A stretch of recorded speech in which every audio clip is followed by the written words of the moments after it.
Ce podcast vous est offert par BMW. Découvrez le futur de la conduite avec la nouvelle BMW iX3. Madame, Monsieur, bienvenue dans cette émission Trends Talk, une émission qui, comme vous le savez, est co-organisée avec le magazine économique Trends Tendance, que j'ai le plaisir de diriger depuis quelques années déjà. Alors aujourd'hui, on a un invité de marque, en l'occurrence Luc Bertrand, qui est le président du conseil d'administration de la holding belge bien connue Ackermans Van Aren, cotée en bourse de Bruxelles. Alors, c'est intéressant de le recevoir ici en fin d'année pour une raison très très précise, c'est que ça fait quand même quelques années et qu'il roule sa bosse non seulement en Belgique, mais à peu près dans le monde entier, donc il a une bonne connaissance de l'économie au niveau international, mais surtout en étant président du conseil d'administration d'Ackermans Van Aren, eh bien cette holding est présente dans l'énergie, dans l'industrie agroalimentaire en Asie du Sud-Est, dans l'immobilier de qualité, dans la banque commerciale, dans la banque privée, dans la logistique aéroportuaire, dans plein de choses, dans l'énergie, et donc effectivement Ackermans Van Aren est quelque part une sorte de petit baromètre entre guillemets, quand je dis petit c'est au niveau international, de comment fonctionne l'économie au niveau mondial, et donc c'est très intéressant d'écouter ce qu'il va nous dire. Bonjour Luc. Voilà. Alors, je vais démarrer par sans doute le personnage le plus important, en tout cas cette année, clairement au niveau économique, qui fait la une des journaux audiovisuels et papier depuis qu'il est à la Maison-Blanche, c'est-à-dire Donald Trump. Vous êtes un homme d'affaires avisé. Je connais beaucoup d'hommes d'affaires comme vous qui étaient plutôt contents de le voir arriver à la Maison-Blanche parce que, d'abord, c'est un homme d'affaires qui a plutôt bien réussi, enfin, pas sur tous les points, mais quand même pas mal. Et il avait un agenda pro-business. Et là, est-ce que vous êtes toujours satisfait de sa politique ou vous avez un peu une douche froide, comme certains de ces patrons que je connais, qui disent oui, il est peut-être pro-business, mais surtout pro-américain? Oui, mais je crois qu'il faut prendre un peu de recul. Oui.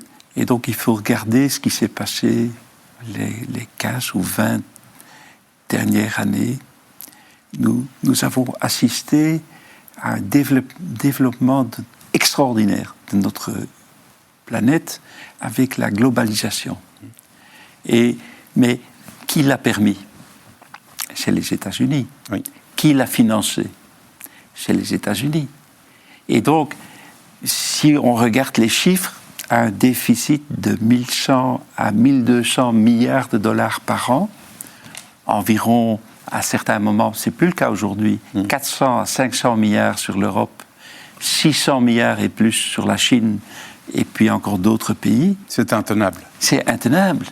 Et donc, M. Trump, il a regardé ça, et puis il a dit, moi je ne peux plus continuer comme ceci, le dollar va s'effondrer, je fais beaucoup trop de dettes, je dois financer la dette. En plus, c'est les Chinois qui détiennent sa dette. Oui. Donc, tout ça, à long terme, c'est un affaiblissement des États-Unis. Il faut admirer, moi je crois, il y en a d'autres avant lui, chez nous aussi, il y en a qui font de bonnes analyses, mais M. Trump, il agit. Il passe à l'acte. Incroyable. Un vrai flamand, Goon. J'oserais à peine le dire. Oui. Voilà. Alors, est-ce que vous, en tant que holding, ça c'est le côté, je dirais, peut-être pour la Vista et surtout le côté homme d'action de Donald Trump, mais j'imagine que le holding, qui est quand même présent aussi à l'international, surtout, c'est quoi votre chiffre d'affaires? L'essentiel n'est pas en Belgique, évidemment. Le chiffre d'affaires économique. Oui. Donc, notre part dans toutes les sociétés où nous sommes, pas notre part IFRS consolidée, oui, mais économique, c'est un peu plus de 8 milliards. Ok, mais donc vous êtes touché directement par ces droits de douane, soit à travers vos activités en Afrique ou en Asie ou que sais-je? On est touché directement et indirectement. Peut-être plus indirectement que directement. Et indirectement comment? Par la baisse du dollar? Par autre chose? Par le fait que, par exemple, les Chinois ne vont plus pouvoir exporter aux États-Unis de la même façon, et ces mouvements de marchandises et de services font bouger sur l'Europe. Et si on ne fait rien en Europe, nous n'allons pas avoir la vie facile. Vous pensez que comme ils vont être bloqués pour une bonne partie de leur exportation aux États-Unis, ils vont déverser leur surplus chez nous, dans notre vieux continent? Exactement, c'est ce qui se passe déjà aujourd'hui. Et ça affecte le holding d'une manière ou d'une autre, pas directement ou c'est... Pas vraiment. Moi d'une certaine façon, je ne comprends rien à l'économie. Ça m'étonnerait en tant que président quand même d'un conseil d'administration, ça m'étonnerait. Mais je regarde autour de moi et je trouve l'économie très complexe, pleine d'incertitudes, pleine de challenges. et une augmentation des risques. Et d'un autre côté, je regarde Ackermans et Van Haaren, et nous avons publié toutes sortes de chiffres déjà cette année-ci, et il est très clair, nous allons de record en record. Nous allons avoir des chiffres records cette année-ci. Et donc, on tient vraiment bien le cap. Je ne suis pas sûr que le marché s'en rende compte, mais on tient le cap. Quand vous dites des chiffres de record, en chiffre d'affaires, vous êtes à 8,5 milliards, c'est ça aujourd'hui ? Quelque chose comme ça, voilà. Oui. Et donc, et quoi ? Et vos bénéfices sont parce qu'il y a le chiffre d'affaires, et puis évidemment, il y a les profits. C'est ce qui compte pour la bourse. Oui. Et là, c'est en croissance malgré les tumultes. Tout est en croissance et un peu partout. Et alors, vous sembliez un petit peu critiquer de manière sous-jacente un peu la bourse. La bourse ne le reconnaît pas. Enfin, toujours un problème avec les holdings, pour une sorte de décote. Je vous donne un exemple. Je peux le donner parce que c'est une société qui est cotée. Nous avons DEME qui est cotée en bourse. DEME, c'est une société qui, aujourd'hui, va pour plus de 50% de son activité, presque 60%, et des activités qui sont en grande partie récurrentes, montrer une activité qui n'existait pas il y a 10 ans. Donc, une immense croissance. Je me rappelle que l'ancien CEO avait comme rêve, et ça, je ne crois pas qu'il y est arrivé, d'atteindre un chiffre d'affaires de 3 milliards. Et c'est il y a 4 ou 5 ans. Oui, donc hier. Nous sommes maintenant à 4,2 milliards pour cette année-ci, à peu près. Chez DEME. DEME, c'est tout ce qui est dragage, c'est ça c'est surtout l'offshore et les éoliennes. Et les éoliennes, l'environnemental, il y a les concessions. Et là, vous êtes quoi, l'un des 2 ou 3 leaders au niveau mondial, je pense, oui. c'est ça Il y en a 4 en dehors des Chinois qui sont les grands dans ce secteur, et nous sommes un des 4.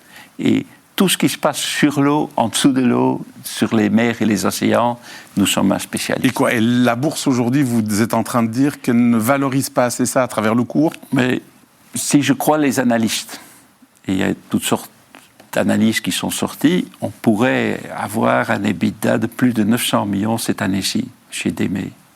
DEME est capitalisé à 3,2 milliards. Nous avons fait un achat qu'on absorbe à une vitesse, VV Prime. Qui est à Fram, où on a 2 très très grandes plateformes qu'on a achetées. C'est 900 millions, donc c'est presque absorbé.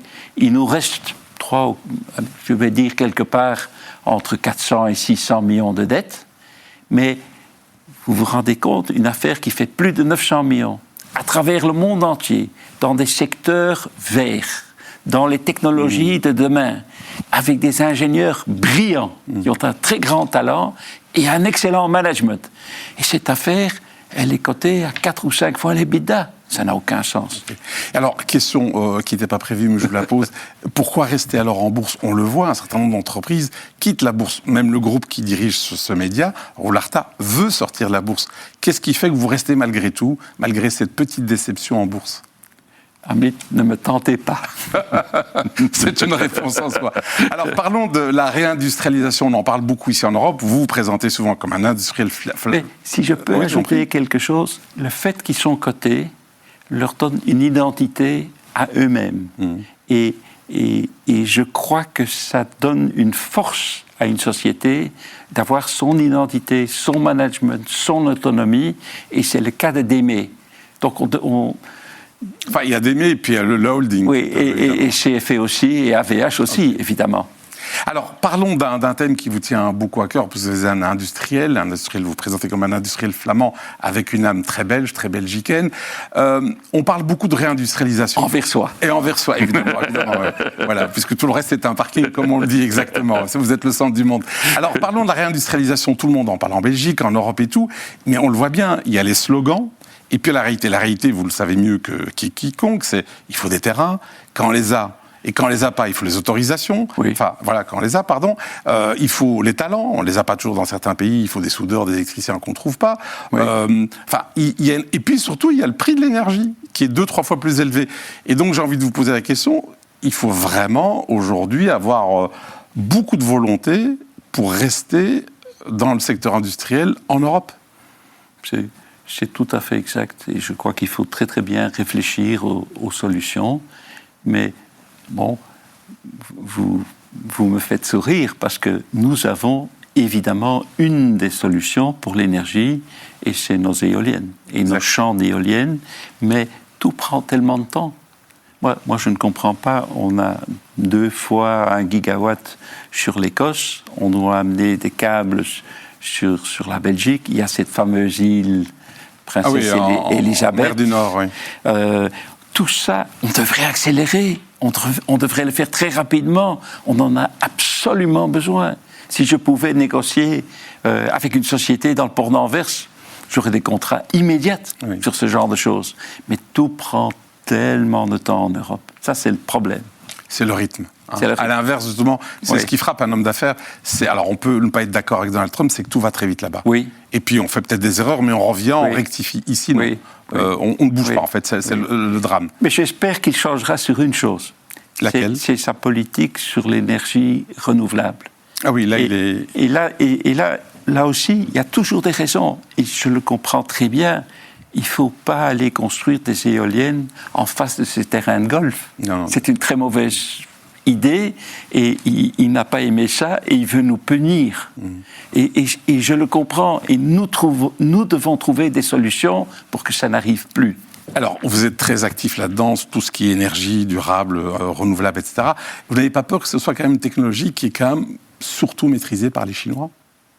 C'est-à-dire, on est très dépendant d'eux.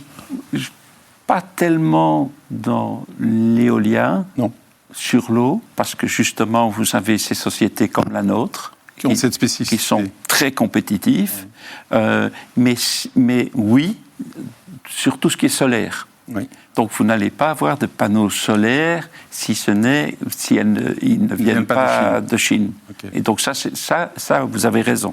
Okay. Alors, parlons aussi d'économie belge et européenne, puisqu'on parle beaucoup de l'industrie de la défense. Alors, je ne sais pas si dans votre holding, d'une manière directe ou indirecte, vous êtes présent dans l'industrie de la défense. Et ma question est très simple, c'est qu'aujourd'hui, le gouvernement belge, comme d'autres, il n'a pas le choix, passe à 2% du PIB consacré à la défense. Ils veulent même passer peut-être à 3, 3,5, je ne sais pas où ils s'arrêteront. Alors, vous voyez ça comme une opportunité en tant qu'industriel, où vous dites, oui, jusqu'à un certain point, parce que peut-être à un moment donné, si on passe à 3, 3,5, et qu'on le voit bien avec ce gouvernement qui ne veut pas diminuer un certain nombre de dépenses, ça se traduira par des impôts, notamment du côté des sociétés. Donc, est-ce que c'est une opportunité, une menace ? Ça dépend comment on définit le secteur de la défense. Je crois qu'il faudra, par exemple, protéger le Zaventem, protéger le port d'Anvers. Il faudra protéger la côte. Nous avons les lieux critiques. Des câbles, des pipes. Il est clair, nous avons des bateaux qui sont d'immenses bateaux qui déposent des pierres sur les câbles et sur les pipes et qui les protègent. Donc, dans mon esprit, ça fait partie de la défense vis-à-vis de ce qui pourrait arriver à toutes ces infrastructures. Et nous avons des réponses. Vous avez des réponses technologiques au sein de la holding, ça. Vous avez des sociétés qui peuvent répondre. Donc pour vous, c'est une très belle opportunité. C'est une opportunité. Donc plus ça augmente, le budget de la défense, plus vous allez vous porter. Votre cours va faire ça alors. Mais il faut voir comment c'est investi et si nous pouvons participer et ce qui est important. Mais il y a des choses qui, je crois, sont très importantes où nous pouvons participer. Alors, restons toujours dans le secteur de la défense, mais en parlant de banques, en fait, puisque vous savez qu'une des manières d'augmenter pour atteindre les fameux 2% du PIB consacré à la défense, c'est de vendre notamment une partie du capital de la banque d'État, donc publique Belfius, et on parle d'une ouverture du capital de 20-25% dans ces eaux-là, je pense, si je ne dis pas trop de bêtises, et on dit voilà que ça pourrait intéresser un certain nombre d'industriels de grandes familles. Vous répondez aux 2 critères, à la fois industriel, grande famille, et en plus vous avez même un troisième avantage par rapport à d'autres, c'est que vous êtes présent dans la banque, puisque vous avez une banque privée qui s'appelle Delen, et vous avez une banque commerciale qui s'appelle Van Breda. Est-ce que le président du conseil d'administration avec Herman Van Haan regarde ce dossier Belfius ? Il est clair que des choses importantes qui se passent autour de nous, nous devons les regarder. Mais tout d'abord, Hamid, je crois que nous sommes tous d'accord pour dire qu'il y a 5 ans, il y a 10 ans, Belfius avait quelques soucis, avait des coûts opérationnels qui étaient très élevés. Et donc, je crois et j'espère que le gouvernement le voit de la même façon, puisque c'est eux les propriétaires et à 100%. Et c'est eux qui décident. Mais on peut dire que cette équipe qui se trouve à la tête de Belfius a fait un travail extraordinaire. Remarquable. Et même dans la banque privée, ce sont devenus des concurrents qui nous copient et que nous devons tenir à l'œil. Oui. Et donc, Marc Rézière et ses équipes, il fait du bon travail. Maintenant, d'un autre côté, il faut que nous, en tant qu'Ackermans et Van Aren, nous avons la taille que nous avons. Nous pouvons prendre les risques que nous connaissons et je crois qu'un risque comme Belfius, mais tout doit être étudié, je ne rejette rien de prime abord, mais ces risques dépassent notre taille. Et donc nous essayons d'être présents et de bien gérer, de faire pour le mieux dans nos 2 maisons bancaires et de gérer nos bilans. Et nous comprenons les risques qu'il y a dans le secteur financier. On a heureusement d'excellentes équipes aussi et des gens qui sont 100% sur la même ligne que nous, mais nous avons, c'était peut-être étonnant à dire, tellement d'opportunités, nous avons tellement de choses à faire et on a tellement d'argent qu'on peut investir là où nous sommes que, bon, on va voir. Alors, vous parlez d'argent, parce que j'ai vu, alors j'ai peut-être plus les bons chiffres, à un moment donné, il y avait une sorte de trésorerie de guerre, une sorte de plus de 300 millions d'euros que vous pouvez investir, c'est ça, ou vous avez dépassé là? Aujourd'hui, on monte presque 450 millions. Ah, 450 millions, ok. Oui. Que vous pouvez, alors... Et toutes les sociétés où nous sommes ont aussi de l'argent. Ok, parfait. Alors, je dirais, mais on voit vos réticences, mais est-ce que vous voyez un autre investisseur entrer dans le capital de Belfius? On pourrait se dire, c'est une question peut-être saugrenue ou naïve, faussement naïve, quel est l'intérêt d'entrer et d'avoir 5, 10, 15, j'en sais rien, peut-être pas 20%, mais une partie, sachant que l'État reste majoritaire et qu'il a annoncé qu'il allait ponctionner 80, 85%, je ne sais pas quoi, des dividendes, sans doute peut-être de la prochaine année et peut-être les suivantes encore. Donc ils devront donner un bon rendement, mais je crois que ça, c'est une réponse pour Belfius et pour l'État. J'espère une chose, je crois que nous avons vu tellement de sociétés dans notre pays, toute ma carrière que j'ai vue, qui sont parties à l'étranger. J'espère que Belfius pourra rester belge et j'espère que l'État tiendra ça à l'œil. Alors c'est important. Alors vous parlez des entreprises qui ont quitté le pays ou qui ont été reprises par d'autres, des capitaux étrangers. Alors il y a peut-être des personnes physiques qui vont peut-être nous quitter. Vous me voyez arriver, c'est la taxe sur les plus-values. Alors vous, je sais que vous êtes absolument contre sur les taxes sur les plus-values. Alors je vais faire l'avocat du diable. Oui. Cher Luc, oui, effectivement, on n'avait pas trop le choix. C'était la seule manière d'avoir Vorreut dans ce gouvernement et de pouvoir avoir la fameuse réforme sur le chômage illimité dans le temps. Et puis, j'ajoute, cerise sur le gâteau, il y a d'autres pays aussi la plupart ont une taxe sur la plus-value. Je ne suis pas sûr que ce soit tout à fait le cas, mais bon, si j'en crois ce que je lis dans Trends Tendance... Très bonne lecture, Luc. Nous sommes le pays le plus taxé au monde. Au niveau du capital, nous sommes numéro 2 ou numéro 3 en Europe. Donc, vous avez 56% du PNB qui se trouve entre les mains de l'État. Sous forme de prélèvement. Et l'État fait encore des dettes en plus. Et donc, je suis pas sûr, je crois pas que c'est ça le problème. Et je crois que, oui, il y a peut-être... moi, je crois que augmenter la TVA, parce qu'au niveau de la TVA, nous sommes à un niveau qui est plus bas que beaucoup d'autres pays autour de nous. Et cela serait une solution plus globale et qui, bon, on paierait tout ça rien en plus, mais pas beaucoup en plus. Par contre, je ne toucherai pas à l'index. Je crois que ça peut étonner certains, parce qu'aujourd'hui les patrons aiment bien un saut d'index. Vous n'êtes pas pour un saut d'index? On est à 2% d'inflation. Si on était à 11 ou 12%... Comme pour le temps du Covid, oui. Comme il y a 2-3 ans, je dirais autre chose. Mais à 2%, c'est un cri terrible pour obtenir très peu de choses. Ok, on va provoquer des remous sociaux pour pas grand-chose, Oui. c'est ça que vous voulez dire. Oui. Et alors ce serait quoi, plutôt augmenter la TVA alors? Oui, moi je ferais ça, mais surtout je diminuerais, et je crois que M. Dehaevre est occupé avec cela. Il commence à gérer les dépenses. Et il y a, je ne vais pas passer à travers les dépenses parce que je ne me ferai pas beaucoup d'amis, mais il faut un peu réfléchir où sont les grosses dépenses dans notre pays, et il faut réfléchir au fond, est-ce que c'est la meilleure façon de le faire? Et dans certains cas, il y a moyen de substantiellement les diminuer. Alors restons avec votre regard d'homme d'affaires, d'industriel sur ce pays que vous aimez beaucoup.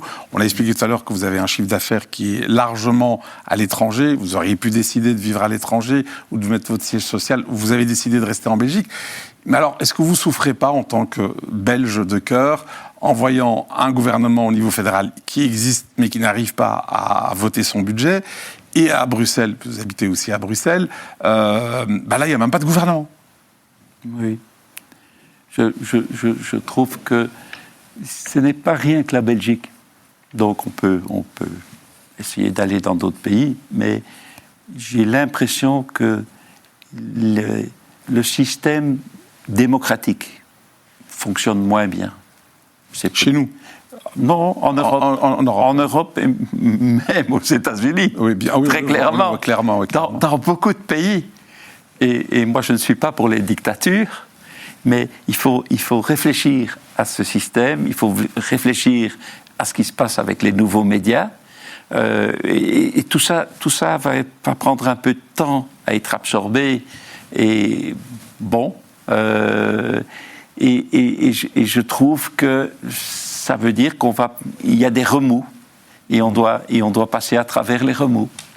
Alors, Luc Bertrand, je le disais tout à l'heure, vous êtes président du conseil d'administration d'Ackerman Van Aren, une holding qui a maintenant 150 ans, elle ne les fait pas, vous allez les fêter en 2026.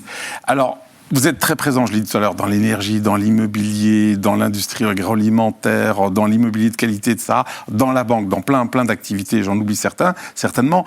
Est-ce que vous êtes présent dans l'intelligence artificielle? Vous parliez de bourse tout à l'heure, vous étiez un petit peu déçu de votre cours, qui pourrait être encore plus haut.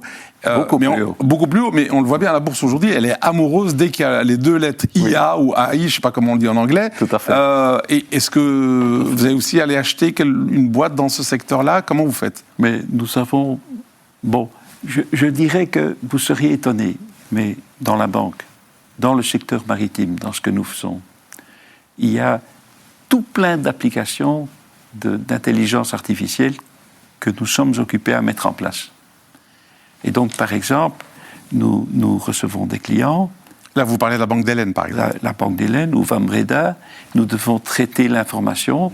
Nous pouvons traiter l'information avec l'intelligence artificielle et ça nous rend encore plus productifs.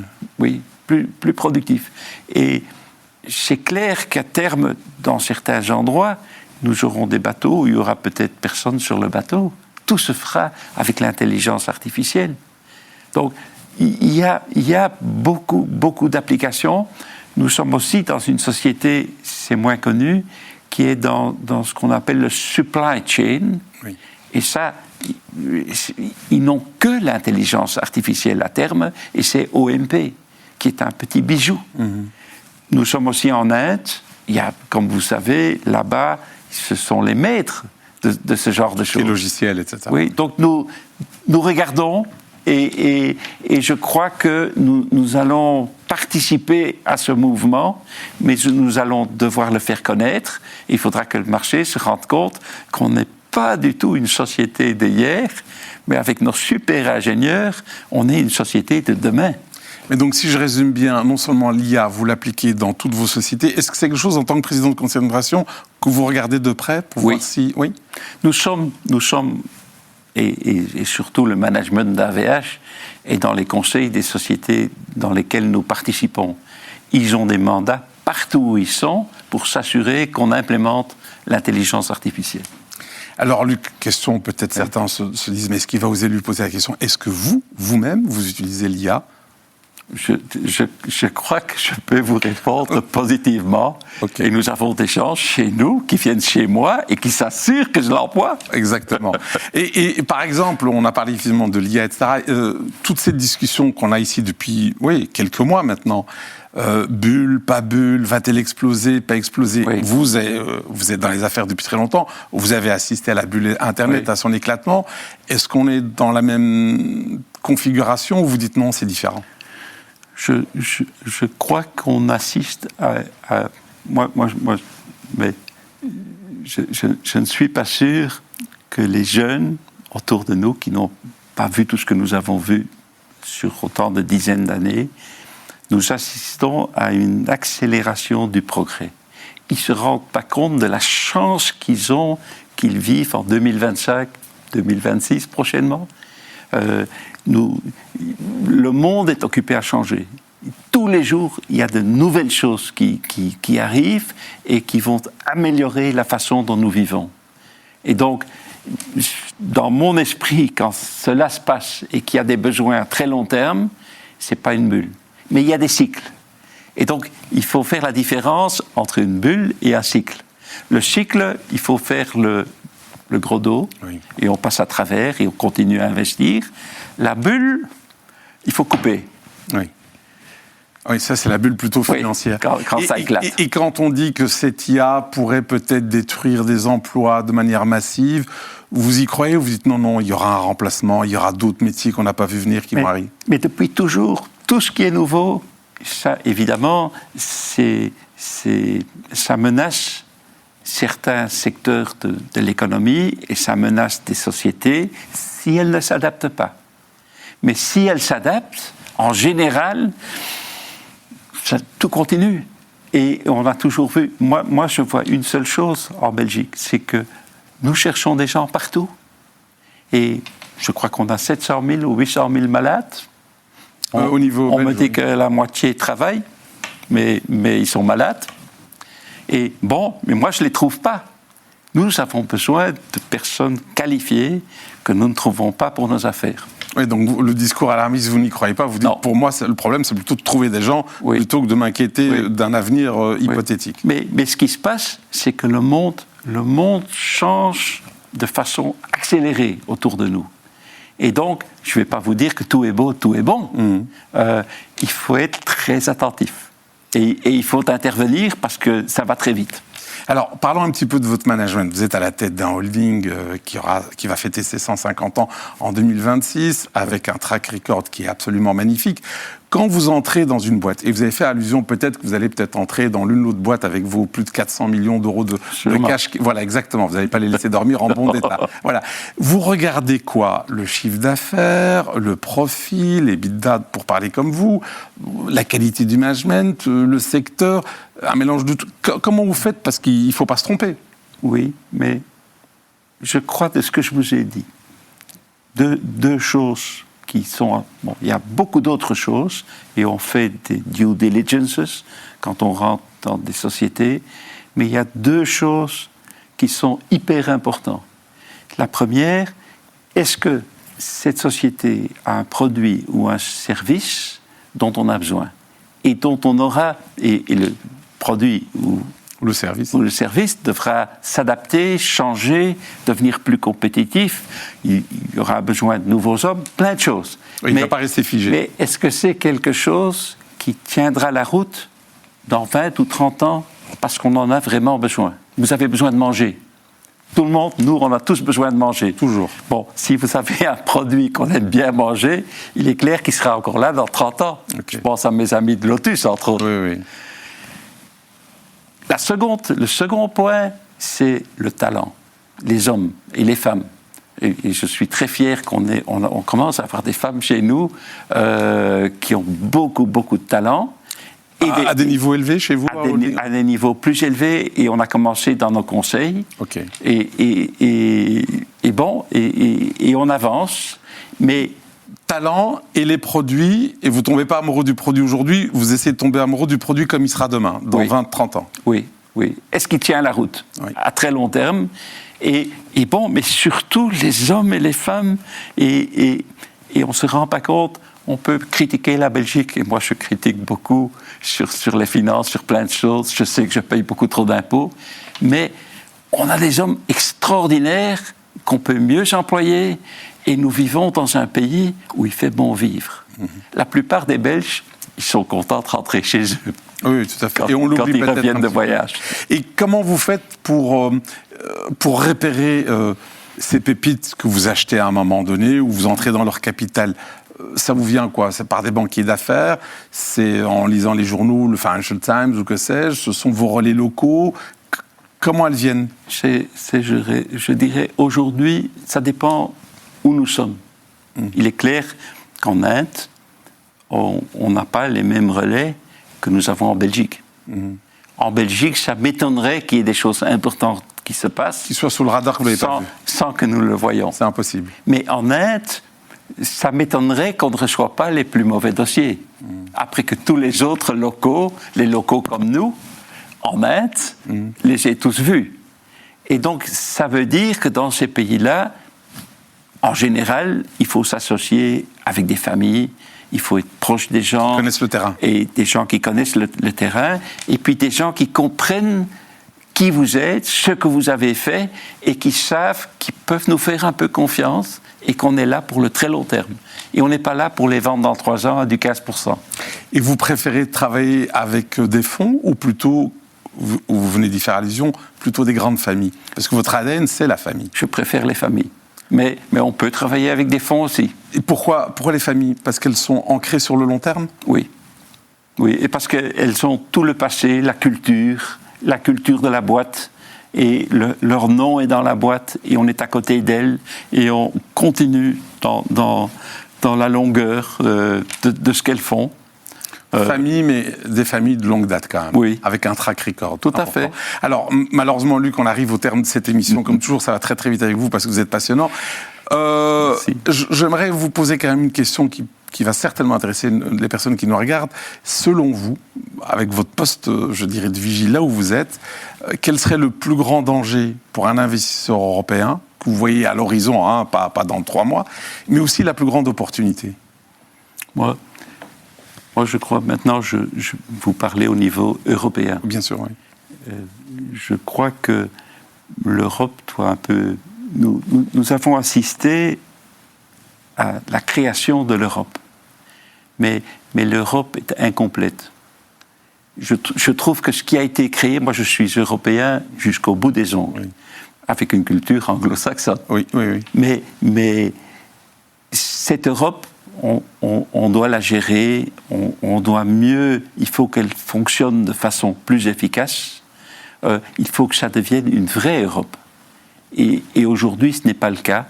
Et nous avons, par exemple, la note de M. Draghi, qui est sortie il y a 2 ou 3 ans. Oui. Je crois qu'il a dit récemment, si on a fait 10% de ce que j'ai dit, c'est beaucoup. Oui, c'est un drame. Et je crois qu'il est très clair, et ce sont des montants tellement astronomiques dont on parle en mieux intégrant l'Europe. Oui, 800 milliards. Nous manquons notre argent, y compris celui de la Banque Deal. Notre argent, il part aux États-Unis. Il est investi dans la tech américaine. Exact. Il n'est pas en Europe. Eh bien, il est temps qu'on crée des marchés en Europe qui permettent aux Européens d'investir dans leurs industries et dans leurs technologies en Europe. Merci Luc, c'était un véritable plaisir de vous écouter. J'espère qu'on vous retrouvera bientôt. Je sais que vous êtes très rare, mais merci d'avoir en tout cas accepté de jouer le jeu de l'interview. Et moi, je vous retrouve la semaine prochaine, à moins que ce soit mon collègue Olivier Mouton pour un autre Trends Talk. Merci. Ce podcast vous est offert par BMW. Découvrez le futur de la conduite avec la nouvelle BMW iX3.